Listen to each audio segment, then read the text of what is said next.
Tout est bien qui finit bien. Les rideaux sont tombés sur la phase nationale des assises de la refondation ce jeudi 30 décembre 2021 au Centre international des conférences de Bamako. Comme au top départ, la cérémonie était encore placée sous la haute présidence de son Excellence, le colonel Assimi Goïta, président de la transition, chef de l'État, avec à ses côtés le Premier ministre, le docteur Choguel Kokala Maïga, le président du panel des hautes personnalités pour les assises, son Excellence Zeyni Moulay, le ministre de la Refondation, Ibrahima Ikassa Maïga, et le président de la commission d'organisation des assises. On notait la présence particulière de l'ancien chef d'État, le professeur John Kounda Traoré, le colonel Malik Diaw, président du Conseil national de la transition, et l'ensemble des membres du gouvernement au grand complet. Cette phase nationale des assises est la suite d'une série de concertations au niveau local. Les recommandations faites dans les communes ont été remontées au niveau des cercles, puis dans les régions, avant d'atterrir à Bamako pour subir cette fois-ci une dernière synthèse. 4 jours durant, les délégués représentants de toutes les régions du Mali et de la diaspora étaient regroupés en 4 ateliers pour débattre de 13 thématiques.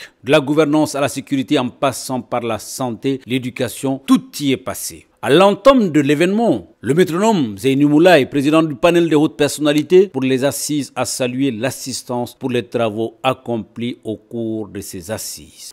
La phase nationale qui s'achève aujourd'hui s'est déroulée dans le même climat d'effervescence, avec des moments de passion et toujours le même enthousiasme observé au niveau des 3 premières phases. Plus de 1600 participants ont été répartis entre 4 ateliers et ont passé en revue les 13 thématiques retenues dans les termes de référence validés par le Conseil des ministres du 20 octobre 2021. Ils ont en outre pris connaissance de la synthèse des rapports fournis par les communes, les cercles, les régions, le district de Bamako et la diaspora. Ils ont également consulté les propositions faites par les forats précédents, entre autres la conférence d'entente nationale, le dialogue national inclusif, les concertations nationales. Parce que tout ce que l'on ose remettre en cause cesse immédiatement d'être une évidence, la crise multidimensionnelle qui nous assaille depuis bientôt une dizaine d'années ne sera dans quelque temps qu'un lointain souvenir, s'il plaît à Dieu. Cela se fera à l'extérieur par une fine négociation de sortie de crise avec le voisinage immédiat et avec la communauté internationale, et à l'intérieur du pays par la mise en place d'un comité de suivi et d'évaluation qui sera une véritable vigie de la refondation. Permettez-moi également de saluer et de remercier chaleureusement les membres du panel de hautes personnalités et de la commission d'organisation des assises nationales de la refondation, des hommes et surtout des femmes dont l'abnégation, la détermination et la compétence ont permis d'atteindre en un temps record un résultat qui n'était pas évident du tout. S'en est suivi la lecture des principales résolutions par Siriman Sako, vice-rapporteur, dont nous vous livrons ici quelques extraits. Recommandations des mesures politiques et institutionnelles. La réduction du nombre de partis politiques en appliquant des conditions restrictives de création et de financement. La relecture de la charte des partis politiques avec une réaffirmation du statut du chef de file de l'opposition. La fin du nomadisme politique en cours de mandat. La réduction du nombre d'institutions de la République dans la Constitution. La révision des compétences de la Cour constitutionnelle en matière électorale. La mise en place d'un Sénat et d'une Cour des comptes. L'ouverture aux citoyens de la saisine de la Cour constitutionnelle.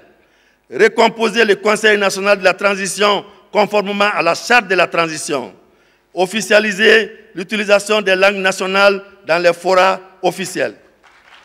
Au titre de la forme de l'État, le maintien de la forme de l'État unitaire, républicain, décentralisé, laïque, démocratique et social.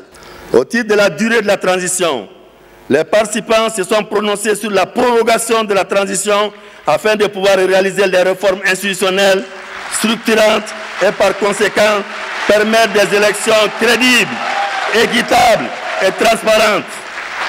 Les délais avancés varient de 6 mois à 5 ans. Au titre des questions de défense, de la sécurité, de la souveraineté, de la lutte contre le terrorisme et celles géostratégiques et géopolitiques.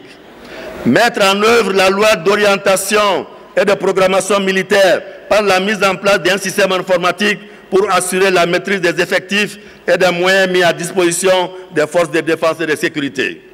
Poursuivre l'équipement des forces armées maliennes. Accroître la formation spécialisée de nos forces de défense et de sécurité en fonction des menaces asymétriques. Implanter de nouveaux camps aux effectifs conséquents en fonction de la nouvelle carte sécuritaire et stratégique du pays et surtout de la géographie des menaces. Développer de nouveaux partenariats militaires avec des puissances militaires pour mieux défendre la souveraineté du pays. Un des temps forts de cette cérémonie symbolique était la prestation du très célèbre comédien Gimba National qui a lu un poème rédigé par l'illustre Amadou Ampateba, un moment plein d'émotion. C'est après ces pistes de solutions évaluées et cette belle prestation de Gimba National que le président de la transition, le colonel Assimi Goïta, a lu un discours solennel marquant la clôture des assises nationales de la refondation devant jeter les bases d'un Mali roi. Ces assises qui s'achèvent après 3 semaines d'échanges fructueux et d'intenses discussions auront permis aux Maliens, dans leur diversité, de se pencher sur l'avenir du Mali sans complaisance ni compromission. C'est donc l'occasion et le lieu de rassurer le peuple malien sur notre engagement quant à la mise en œuvre des résolutions issues de ces assises souveraines qui ont prouvé l'adhésion des Maliennes et des Maliens au projet de refondation de notre État. Loin d'être un alibi ou un caprice, les assises nationales de refondation sont la réponse aux maux et aux défis qui assaillent notre pays.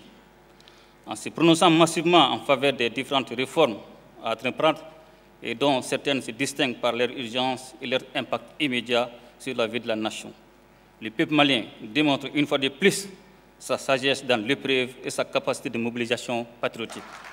Ceux et celles de nos concitoyens qui, pour une raison ou une autre, se sont désolidarisés de ce processus national doivent désormais comprendre que la sauvegarde de la nation est un devoir de citoyen qui s'impose à nous tous.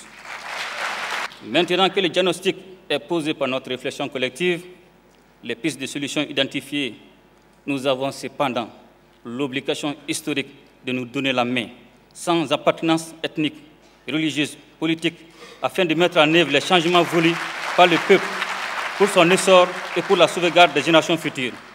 Conformément aux recommandations issues des assises nationales de refondation, le gouvernement mettra très prochainement en place un chronogramme visant à assurer le retour à un ordre constitutionnel apaisé et sécurisé. Par la même occasion, je voudrais saluer et remercier la communauté internationale en général et la CEDEAO en particulier pour son accompagnement du processus de la transition. C'est pourquoi je souhaite que les pays frères de la CEDEAO accompagnent davantage le Mali dans la réalisation d'actions soutenant l'organisation prochaine des élections. J'en appelle également à leur solidarité agissante en vue de permettre au peuple malien d'atteindre ses objectifs de changement et de développement harmonieux.